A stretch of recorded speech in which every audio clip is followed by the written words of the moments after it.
Welcome everyone to this week's version of the Kitsap Weekly Market Stats. We're going to talk about a crash that we are experiencing right now. What type of real estate market crash are we experiencing right now? We'll dive into that after the stats. So, this is for the week of December 6th through the 13th, and here we go. New listings last week. We had 42 new listings, 42 new homes hit the market last week all throughout Kitsap County.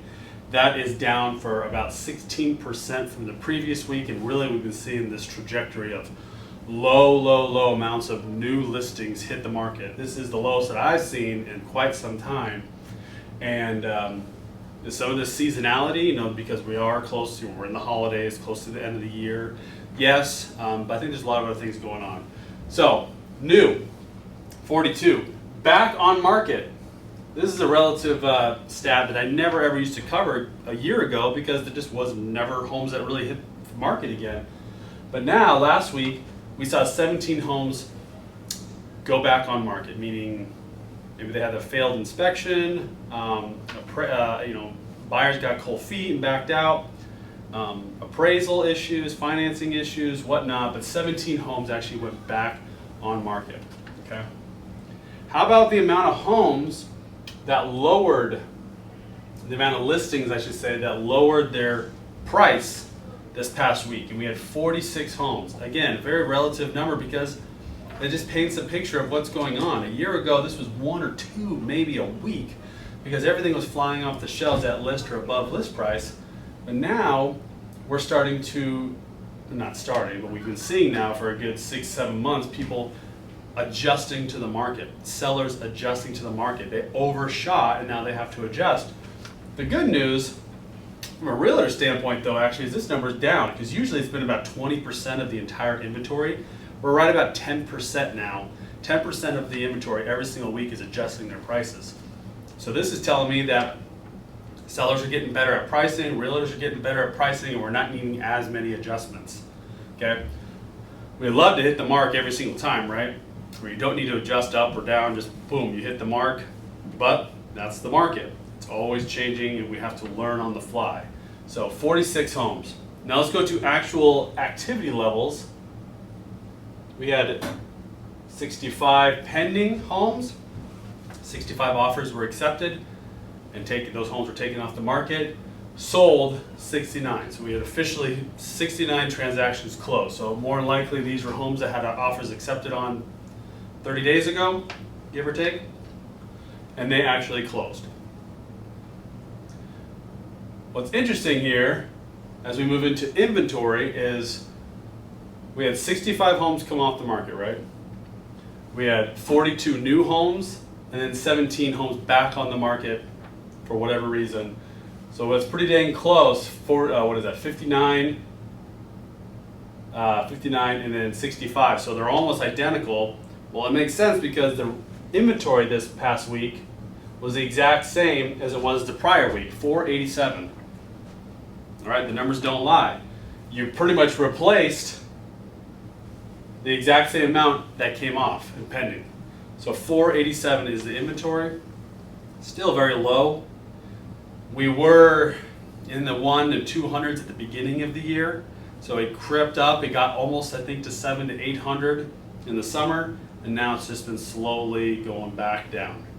Okay, so 487, pretty dang close to 500 homes out there in all of Kitsap County for sale right now.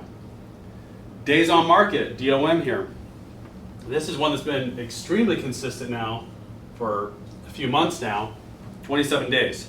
So last week, the 69 homes that sold were on the market for about 27 days until an offer was accepted.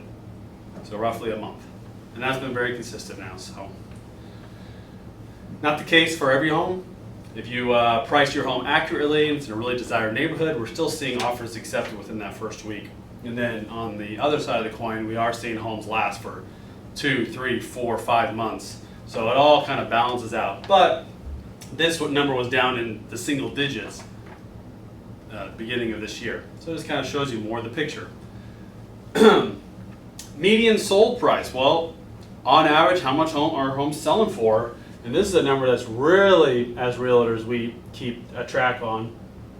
And the average last week was $475,000. I shouldn't say the average, the median sold price, $475,000. And in fact, since February, we have had a 23% adjustment on this.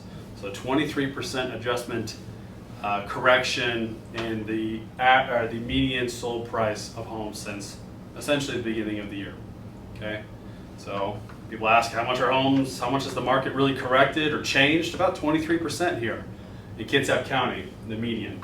So it's coming down, and it all makes sense. I mean, the Fed has boosted interest rates like crazy, so buyers don't have as much buying power. So we have sellers that are still trying to cash out big time, but they're adjusting their price to catch back up.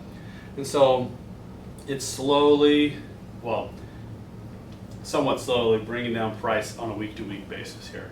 So, I mean, this number was over 600, pretty close to 600, beginning of the year, 475. So, good news for you buyers out there.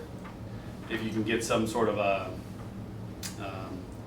owner finance type deal, seller finance, there's a lot of creative ways, but homes are coming down. Okay, and finally, sale price compared to list price. How much did I have to pay on average last week for a home compared to its original list price? About 99.16%, so pretty close to the list price. So a home goes up for $500,000, maybe you can get it for $495,000. That's just one example. Okay. Again, very case by case. Don't automatically assume you can get a 1% discount on every single home. It could be way more. We're seeing 15% discounts, and then we're still seeing some homes go above list. But on average, 99.16. Again, we're just trying to paint the picture here because this number was at 106, 107 beginning of this year. Homes are still selling for way more than list price. Now we're not seeing that as often. In fact, the breakdown this past week of the number of percentage of homes that sold below list price, 45%. So 45% of all the homes that sold, 37 of them were below list price, 38% sold at list price, and then 18% sold above. So we're still seeing 18% of homes sell above list price, which just sounds crazy right now, but that's the reality. There still are those homes that are extremely desirable. Maybe they're priced a little conservatively because they need to sell fast, right? Put a low sticker on it so we can get some offers quick. And in the end, they get 2, 3, 4 offers, which drives the price up. We're still seeing that. That's the market. Okay? So that is the stats for this week. What I want to kind of go into here is we are experiencing a crash in real estate. Okay? But what type of crash are we in right now? Most people, I would say 99% of people, and even myself, I would assume if I heard it was a market crash, prices are down, values have gone down, just falling off a cliff. People are losing their homes, foreclosure issues, and it's just in kind of turmoil, all right? That's the crash that I think in. But in fact, the type of crash that we are in is what we call a transactions crash, okay? For many, many weeks now, new listings have gone down, pendings have gone down, solds have gone down. It all makes sense. Everything has gone down since we had these big interest rate hikes. And why is that?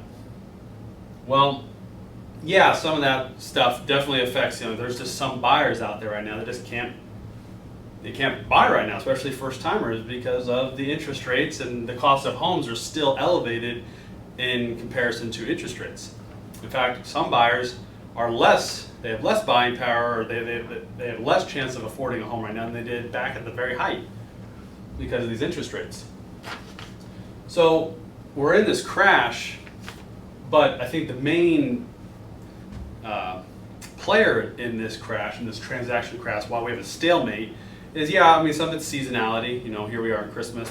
A lot of people don't really think about buying and selling during Christmas, but really fear.